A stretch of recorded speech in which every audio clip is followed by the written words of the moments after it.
Happy Saturday, guys. Hope everybody's having a good weekend. Got some bad weather coming, so I want to knock out this video real quick. Talk about last night's Smackdown of March 14th, 2025. Last night's show,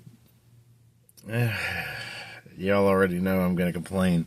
They had some really good moments, though, so try to stay positive on that end.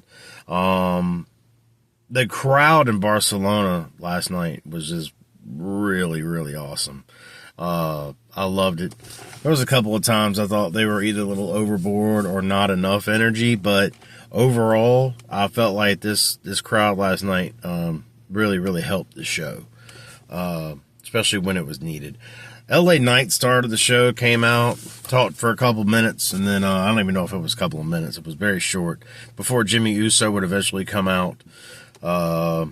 And then they kind of get into a banter because, you know, Jimmy actually wants a shot at the title.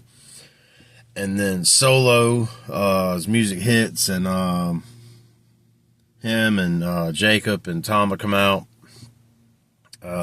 Solo kind of interrupts and tells him that, you know, if anybody deserves a shot at the United States title, it's Jacob Fatu.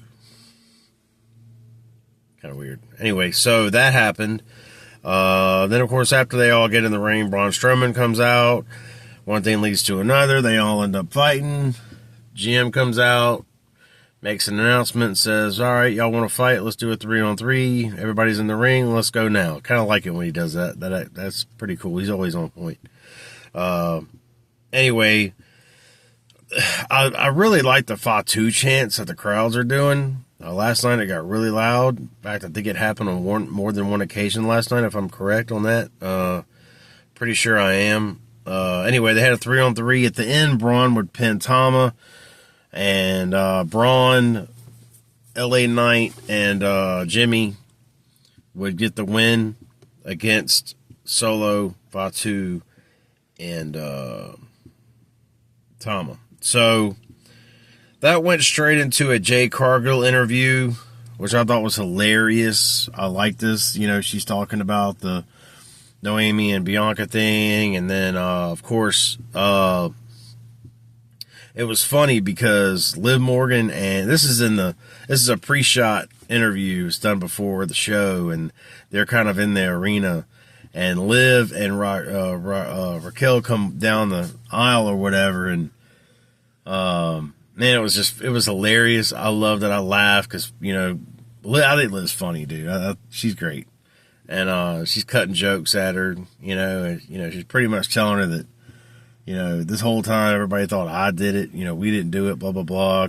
Jay's just like, now is not the time for this, blah, blah, blah. Just trying to get him to move on.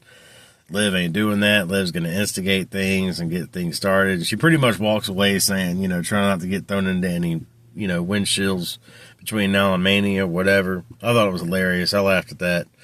That was a funny segment. Then they go into the Charlotte Flair and B-Fab. Now, first off, B-Fab is whatever. She's a jobber. And I get it. I guess Charlotte needed a match, like a warm-up. She hasn't had a match in like 15 months. It's been over a year. I've heard people trash her on here already last night and today about her wrestling or whatever. I'm going to be honest with you. Considering the fact she's been out of wrestling for over a year and she hasn't had a match, I thought it was pretty good. I was okay with her wrestling. I am probably going to end up being a huge Charlotte Flair fan. Just saying. And y'all know I love Tiffany, so that's probably going to be a really good match. They brawled. Charlotte Flair and B-Fab started their match. Flair, like I said, I thought it was a pretty decent match. I mean, of course, there were some botches, but it wasn't that bad. And Flair ended up getting in, and Tiffany ended up running out at the end to save B-Fab, and, you know, because she's got to get that crowd pop. She's got to be the face in this whole thing. So she comes out, and they end up brawling or whatever. Well, they brought all the way back to the stage, and apparently it never ended because they actually went to commercial, and then they come back and the Miz is in the ring, and then they show up front by the stage, and Charlotte and Tiffany are still going at it. And I thought it was pretty cool because Tiffany actually did like a swanton like off the top of the stage. I thought that was pretty cool. I liked it, and they just continue to keep fighting and continue to keep fighting, and it's cool, man. I like that because they need some build up for that match, so that was good. That was good.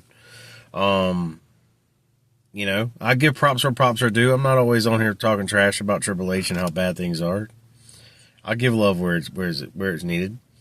So anyway, so Miz is in the ring, and you know, I love the heat that he was giving Cody because he was calling Cody out, you know, to be on a show or whatever, and he was going to interview Cody, and you know, he's a self-proclaimed quarterback of WWE is what he called him, and I was like, yeah, self-proclaimed, facts. Cody is trash. Anyway, so Cody comes out. Of course, he don't waste any time because Miz is just dogging him, and of course he, you know, sucker punches Miz and beats Miz up, and Miz goes away, and of course then Cody cuts a trash promo. Again, not all Cody's fault. Kind of hard to carry a feud by yourself. Rock or Cena have not been seen since the PLE, so you know, we're still weeks into that, and still no sign of them. They're supposed to be there Monday. We'll see how that goes. And that's what Cody brings up. Lets everybody know he'll be in the building on Monday when Cena is supposedly going to be there. I have a prediction that we still will not hear a word out of Cena's mouth. I think they keep us hanging on that. I do not think he speaks Monday. I don't think he does. If he does, I mean, he will. But I don't. I got a feeling he's not going to say anything. He's going to stay quiet. Now, The Rock may be there and The Rock may talk. I just don't know if we'll get anything out of Cena. I still feel like as long as they keep him quiet, the more we're going to keep tuned in because we're going to be waiting for him to talk. So that's ratings, and that's going to have people tuned in every week waiting for Cena to say something. And it's just the way they seem to be doing. So we'll see. We'll see what happens with that. I hope he does talk. I do. I want him to speak. I don't want to sit on it. But anyway, so there's that. I don't think I had anything else to say. I'll say this real quick. He's talking about being there Monday, and I kind of assumed this was going to happen. I just didn't know when.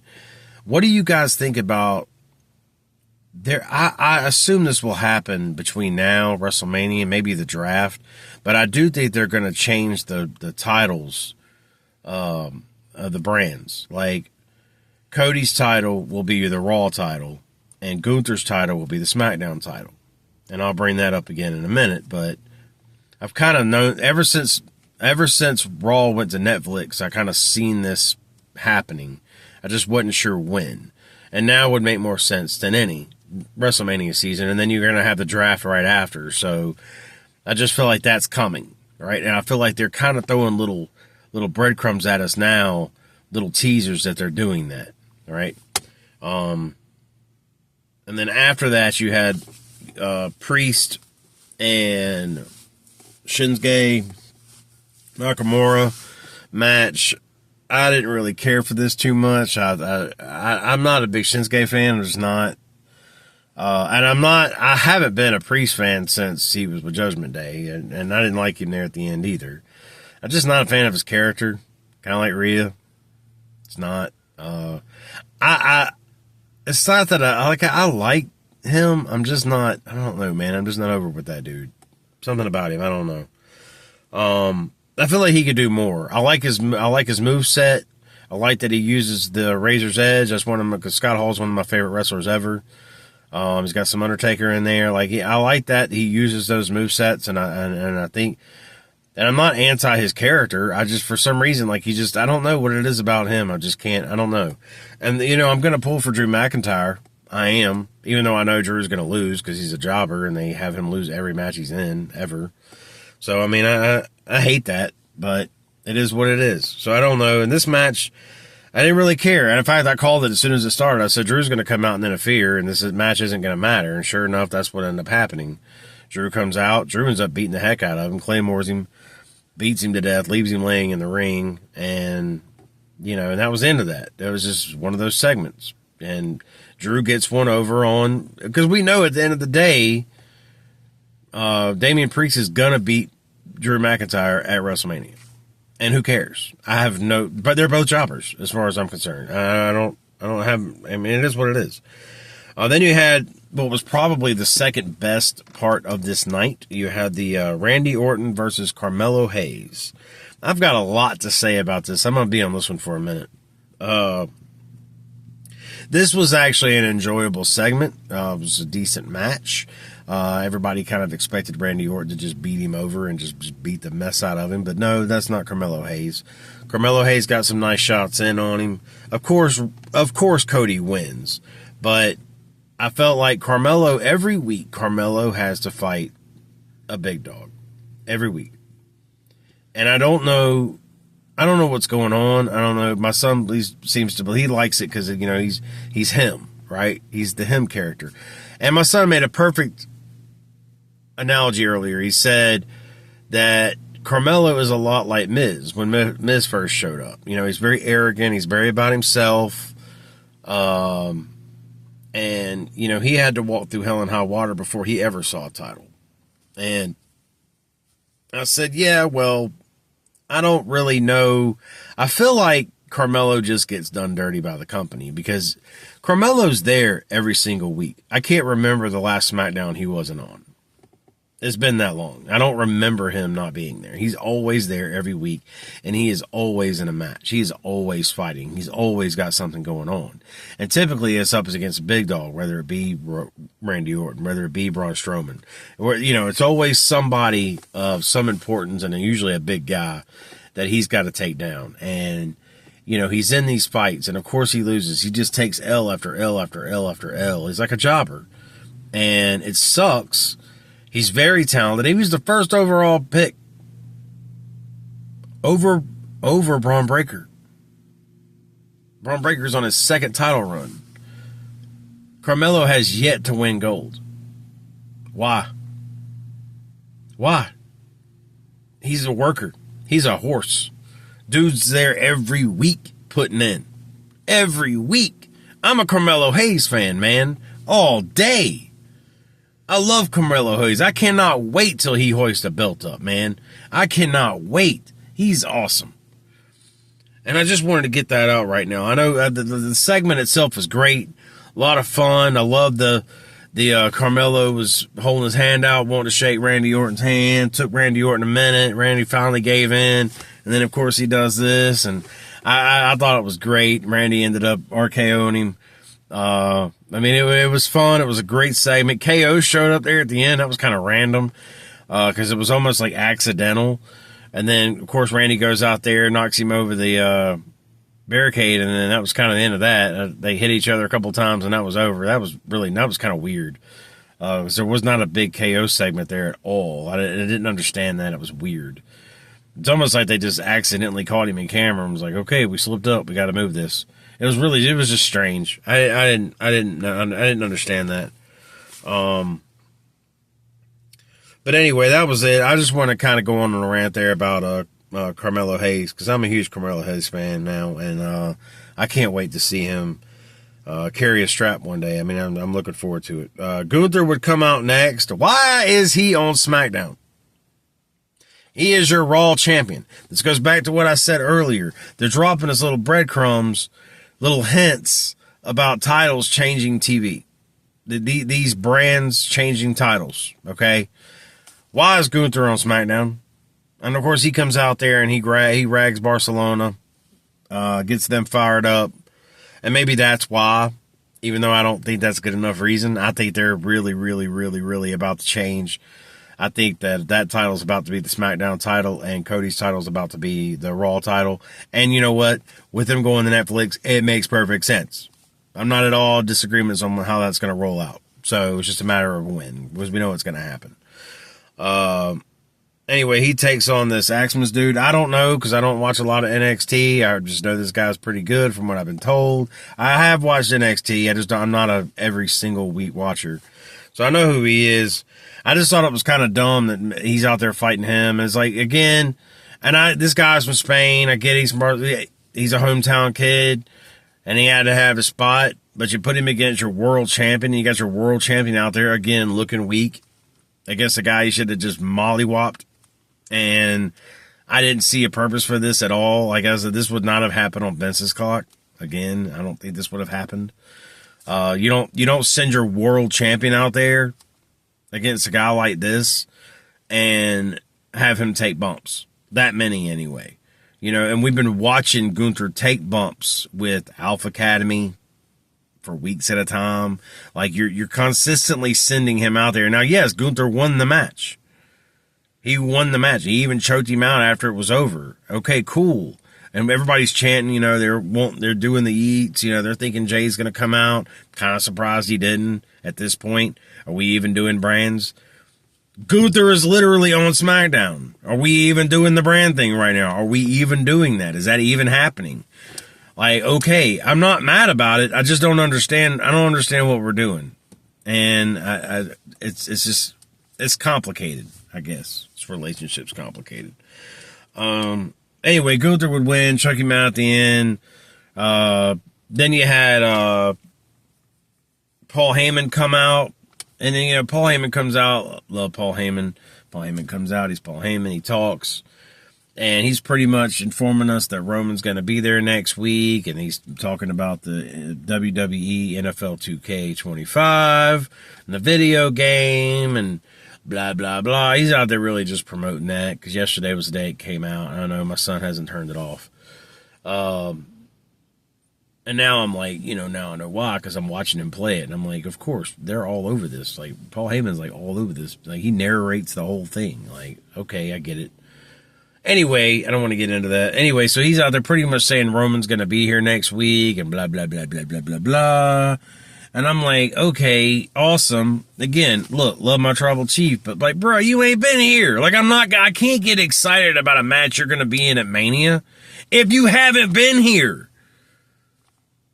Like, I'm doing all I can to be all over this Cody Cena thing when Cena ain't been there. Like, I'm doing everything I can. You got these part-timers that are never there, and I can't get excited about these matches. I just can't. It's stupid. How can you expect me to be excited about something when they're not there? They're never there. He's scheduled for 2 SmackDowns between now and Mania. 2. And I'm supposed to be excited about this? Why? How? I don't understand. Like, why am I supposed to be excited? I'm going to see him twice, dude. Twice this is PLE. And before that, how many times did we see him? In 2025, period. Not many. And it's hard for me to get excited about it. In fact, I just wanted to see him and Seth anyway. I didn't want Punk involved in this match. So now we got to deal with that too. You manufactured that whole thing. You put that in. Who cares? Nobody cares about that part of it. I just wanted to see him and Seth.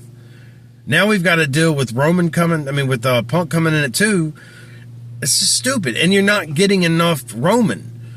Roman is what made Mania last year at 40. Roman and Rock, that whole thing was Roman, was the bloodline. And where are they now? They are gone. There is none of them there. The bloodline storyline is trash. Roman is never there. It's hard for me to get excited about something I can't see. Take that for what you want. Anyway, that was the end of the Paul Heyman thing. Whatever. Yay, see you next week, Roman. Then we had the tag team title match at the end. It was Street Profits versus DIY for the tag team titles. I had accidentally slipped on Facebook during the show, and I was scrolling, and I forgot it was a pre-tape because it's in Barcelona. And I saw the fact that they had won before it happened, and I was like, I try to keep my mouth shut because, again, I'm watching it with people. And, man, I'm blown away, dude, because y'all know I love Street Profits. And I'm like, finally, they got gold. How long did this take to get? Years. And I was just happy for them. I'm happy they won it. They finally got it, man. Street Profits finally got gold. Now, my question is, and then the Pretty Deadly's behind in the back watching it on TV, and they're just steadily watching this match because they're the number one contenders. So it'll be Street Profits versus Pretty Deadly next, and it's like, now how long does Street Profits get to hold these belts? That's my question. Because they've been done dirty too. They're in the Carmelo Hayes mix, I mean, you're there that long, you're that good, you're that talented, you're there every week, you're always doing something. Now, I know Street Profits hadn't been there every week. They haven't. They took some time off. But predominantly, they're there all the time, and they're always working. So, and I'll say that just about all the tag teams that are there. You see those tag teams there all the time. Like I said, Street Profits did take a little time off recently, and that might be why. They might be about to go hard.